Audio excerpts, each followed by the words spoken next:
Africa Content TV.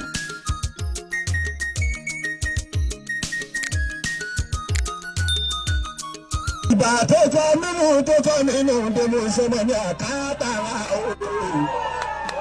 Ọkùnrin ló láyé bí sùn lájọ èdè orin. Ẹ sá tí mo rọ̀ pọ́ mo rí yẹmí lè mú òkìkí ọmọ Musa. Ẹyin tèmi ìdí àlọ́rọ̀ ọmọ ńlá ọ̀dọ̀ bàbá mi sálàwà orí yẹmí ti pẹ́. Sábà ń sọ̀rọ̀ àwọn olórin Ìdílé ní ńlá ló máa tó ta orí yẹmí jáde. Ọ̀kan ni Ìdílé ló máa ẹ̀kọ́ ọmọ Òṣùpá orí yẹmí bàbá.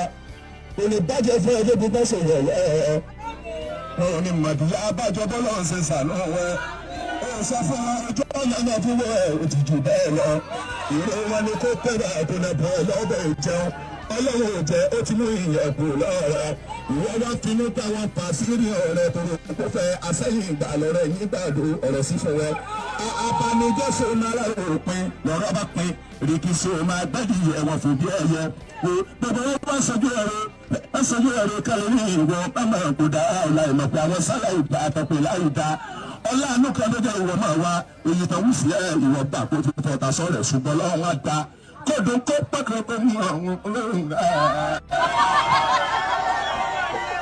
tó o bá yẹ jẹ́ lójú èèyàn rí tẹ́lẹ̀ àṣírí yẹn ẹ̀yin tó yọ mí sẹ́lẹ̀mù tó wà nílẹ̀ ẹ̀yin lọ ní wọn ò kó sílẹ̀ fọ́ máa ṣe kankan orí yẹn mímí lókìkí.